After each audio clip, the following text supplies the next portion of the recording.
PM Modi ఇంకా అదానికి కొమ్ము కాస్తున్నాడా? మోడీ ఇంకా అదాని చెప్పినట్టే వింటున్నాడా? చూస్తుంటే అలాగే కనిపిస్తుంది. వాళ్ళిద్దరి అనుబంధం ఇప్పటిది కాదు. గుజరాత్లో పీఎం మోడీ సీఎంగా ఉన్నప్పటి నుంచి వాళ్ళిద్దరి అనుబంధం ఉంది. మోడీకి ఒక రకంగా మొదటి నుంచి అదానియే సపోర్ట్గా ఉన్నాడని అనేక వార్తల్లో చూసాం, అనేక ఇన్వెస్టిగేషన్స్లో కూడా చూసాం మనం. సో ఈ విషయం మీద, వీళ్ళిద్దరి అనుబంధం మీద ఎప్పుడు కూడా ప్రతిపక్షాలు విమర్శ చేస్తూనే ఉన్నా మోడీ మాత్రం ఏమాత్రం వెనక్కి తగ్గడు. తన మిత్రుడి కోసం ఏం చేయడానికైనా ప్రభుత్వాన్ని, ప్రభుత్వ ఆస్తుల్ని తాకట్టు పెట్టడానికి కూడా వెనుకాడాడు. సో ఈ విధంగా ఇప్పటిదాకా ఆయన చేసుకుంటూ వచ్చాడు. సో ఇప్పుడు కూడా అలాగే అదానికి కొమ్ము కాస్తూ మరొక పని చేశాడనమాట. సో ఇది ఎలా ఉందంటే, ప్రభుత్వ వ్యవస్థల్ని ఎలాగైతే సిబిఐని, ఈడీని వాడుకుంటూ ప్రతిపక్షాల నాయకుల మీద, ప్రభుత్వాన్ని ప్రశ్నించిన వాళ్ళ మీద, అలాగే జర్నలిస్టుల మీద, వీళ్ళందరి మీద ఎలాగైతే ఈ సిబిఐని, ఈడీని ఉపయోగించి దాడులు చేయించి వాళ్ళని ఇబ్బంది పెడతాడో, వాళ్ళ మీద కేసులు పెట్టి ఇబ్బంది గురి చేస్తుందో ఈ బీజేపీ ప్రభుత్వం, అలాగే ఇలాంటి చర్య మరొకటి చేశారనమాట. ఇది ఇంకా దారుణమైన చర్య. ఎందుకంటే దేశంలో కొన్ని వ్యవస్థలు దెబ్బతింటున్నప్పుడు, లేదా ప్రభుత్వం చేతుల్లోకి కొన్ని వ్యవస్థలు, స్వతంత్ర వ్యవస్థలు వెళ్ళినప్పుడు రియాక్ట్ అయ్యే కొన్ని సంస్థలు ఉంటాయి. అవి ఎన్జిఓస్ కావచ్చు, అలాగే జర్నలిస్టులు కావచ్చు, పత్రికలు కావచ్చు. ఇలా రియాక్ట్ అయిన వాటి మీద యాక్షన్ తీసుకొని వాటిని తొక్కి పట్టేయడం అనేది ఈ మన పిఎం గారి స్టైల్. గత 10 ఏళ్లలో అదే చూసాం, ఇప్పుడు కూడా అదే మొదలైంది. నిజానికి ఇంతకు ముందంటే ఆయనకి 300 పైచీలకు సీట్లు ఉండటము, ఆయన ఏది చెప్తే అది నడిచింది అనుకున్నాం. ఎందుకంటే ఆయనకు సొంతంగా ప్రభుత్వాన్ని ఏర్పాటు చేసినప్పుడు ఎవరి మాట వినాల్సిన పని లేదు, అదొక తరహాలో ముక్కుసూటిగా వెళ్ళిపోయాడు. కానీ ఇప్పుడు అలాంటి పరిస్థితి లేకపోయినా సరే, ఇప్పుడు సంకీర్ణ ప్రభుత్వం అయినా సరే మోడీ ఏమాత్రం వెనక్కి తగ్గడం లేదు, తను అనుకున్న చేసుకుంటూ వెళ్తున్నాడు. ఇది భవిష్యత్తులో ఆయనకు కాస్త ఇబ్బంది కలిగించే అవకాశం ఉంది, అయినా సరే ఆయన లెక్క చేయడం లేదు. మిత్రుడి కోసం ఇంత చేయడం, అది కూడా నిబంధనలన్నీ తొంగలో తొక్కి ఆయనకు చేయాల్సిన అవసరం ఉందా? అసలు ఏం చేశారో ఏంటో చూద్దాం. అదాని అంటే తెలిసిందే కదా. అదాని భారతదేశంలో ప్రస్తుతానికైతే సంపన్నుల్లో, అత్యంత సంపన్నుల్లో 2వ స్థానంలో ఉన్నాడు. మొదటి స్థానంలో ముఖేష్ అంబానీ ఉన్నారు. ఒక దశలో అయితే దేశంలోని అత్యంత సంపన్నుల్లో అదానీనే వచ్చారు, గత ఎలక్షన్లకు ముందు ఒక 6 నెలల క్రితం కూడా. అలాంటిది అంత స్థాయికి ఎలా వచ్చారు ఏంటి అనేది మనందరికీ తెలుసు. దేశంలో ఏ సంస్థ ఉన్నా సరే, ఏ ప్రాజెక్టు ఉన్నా సరే, ఏ పోర్టులు కావచ్చు, ఎయిర్పోర్ట్లు కావచ్చు, ఏదైనా సరే అదానీ కంపెనీలకు కట్టబెట్టడం అనేది బీజేపీ పందా.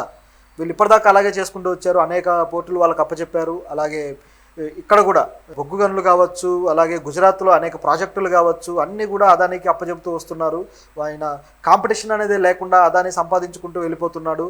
అయితే ఈ విషయంలో గతంలో ఏం జరిగిందంటే, ఒక సంస్థ దీని మీద ఇన్వెస్టిగేట్ చేసి ఆయన స్టాక్ మార్కెట్ అక్రమాలు, అనేక సంస్థల అక్రమాలు జరిగాయని చెప్పేసి హిండెన్బర్గ్ అనే ఒక ఎకానమీని విశ్లేషించే సంస్థ ఒకటి మొత్తం రిపోర్ట్ తయారు చేసి బయటపెట్టడం జరిగింది. అది పెద్ద దుమారమే రేపింది. అంత దుమారం రేపిన తర్వాత దాన్ని ఖండిస్తూ అనేక పొలిటీషియన్లు, బీజేపీ గవర్నమెంట్లో ఉన్న లీడర్లు కావచ్చు, అలాగే బయట నుంచి కూడా బీజేపీ మద్దతు ఇచ్చే వాళ్ళు కావచ్చు, వీళ్ళందరూ మాట్లాడడం జరిగింది. సో కంగనా రనౌత్ లాంటి వాళ్ళు, ఇప్పుడంటే ఆమె పార్టీలో ఉంది, ఇంతకుముందు లేదు కాబట్టి. సో వీళ్ళంతా కూడా కావాలని, అంటే బీజేపీ వాళ్ళని అలా ఒత్తిడి చేసి మాట్లాడేలా చేసింది. ఈ సంస్థ సరైంది కాదు, ఈ సంస్థ ఆరోపణలు తప్పు, అది ఇది అంటూ. అలాగే దీని మీద ఏమాత్రం సిబిఐ కానీ, ఈడీ దాడులు కానీ జరగలేదు ఈ రిపోర్టును ఆధారం చేసుకొని. ఎందుకంటే తమకు కావాల్సిన వాడు తమ దోస్తు, తమ మిత్రుడు కాబట్టి ఆయన మీద ఎన్ని ఆరోపణలు వచ్చినా కనీసం ఈగ కూడా వాళ్ళనివ్వరు. అదే ప్రతిపక్షాల వ్యక్తులైతే, లేదంటే జర్నలిస్టులు మరొకరు అయితే మాత్రం వాళ్ళ మీద దాడులు చేయడం అనేది ఈ బీజేపీ వాళ్ళ స్టైల్ అనమాట. ఇదిలా ఉండగా ప్రస్తుతం ఏం జరిగింది అంటే, ఇలాంటిదే హిండెన్బర్గ్ లాంటిదే మరొక చర్య జరిగిందనమాట. అదేంటంటే, ఒక ఎన్జిఓ, స్వచ్ఛంద సంస్థ ఒకటి ఉంది. ఆ సంస్థ ఈ పర్యావరణానికి సంబంధించి, అలాగే ఆర్థిక అసమానతలకు సంబంధించి, వీటికి సంబంధించిన ఒక ఇన్వెస్టిగేషన్ ఆర్ ఒక విశ్లేషణలు చేసే సంస్థ. ఈ సంస్థ ఏం చేస్తుందంటే, అనేక రిపోర్ట్స్ కలెక్ట్ చేసుకొని ఏం జరుగుతుంది ప్రస్తుతం, ఈ సంస్థలు కావచ్చు, ఇవి చేస్తున్న కార్యకలాపాలు ఎక్కడెక్కడ ఎలాంటి కార్యకలాపాలు జరుగుతున్నాయి, ఈ పరిశ్రమలు, భారీ పరిశ్రమలు, వీటికి సంబంధించి కాలుష్యం ఎలా ఉంది, ఇవి ఎలాంటి కాలుష్యాన్ని విడుదల చేస్తున్నాయి, ఇది ఎంత ప్రమాదకరము, ఇలాంటివన్నీ కూడా అది సేకరించి ఒక విశ్లేషించి రిపోర్ట్ తయారు చేస్తుంది అనమాట. ఆ సంస్థ పేరు వచ్చేసి సెంటర్ ఫర్ ఫైనాన్షియల్ అకౌంటబిలిటీ అనే సంస్థ. ఆ సంస్థ వచ్చేసి అంతర్జాతీయ ఆర్థిక, అలాగే పర్యావరణ, అలాగే మానవాభివృద్ధి, మానవ హక్కులు, ఇలాంటి అనేక విషయాలను తీసుకొని అధ్యయనం చేసి దానికి సంబంధించిన రిపోర్ట్లు ఇస్తుంది అనమాట.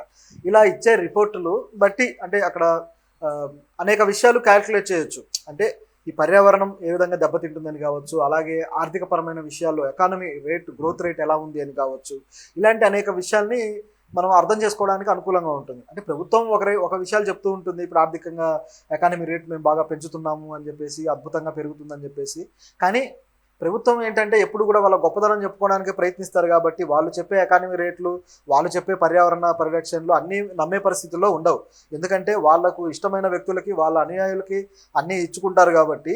సో దీన్ని కొలవడం అనేది ప్రభుత్వం పద్ధతిలో ఒకలా ఉంటుంది, ప్రైవేటు సంస్థల పద్ధతిలో మరొకలా ఉంటుంది.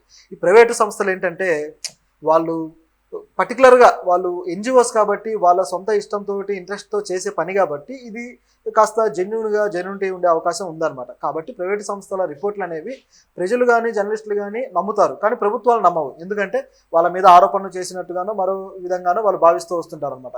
హిండెన్బర్గ్ మీద అలాగే యాక్షన్ తీసుకున్నారు. ఇప్పుడు ఈ సంస్థ కూడా, ఈ సెంటర్ ఫర్ ఫైనాన్షియల్ అకౌంటబిలిటీ అనే సంస్థ మీద కూడా, ఈ సంస్థకు ఏం చేశారంటే విదేశీ విరాళాల నియంత్రణ చట్టం ద్వారా దానికి సంబంధించిన రిజిస్ట్రేషన్ని రద్దు చేశారు.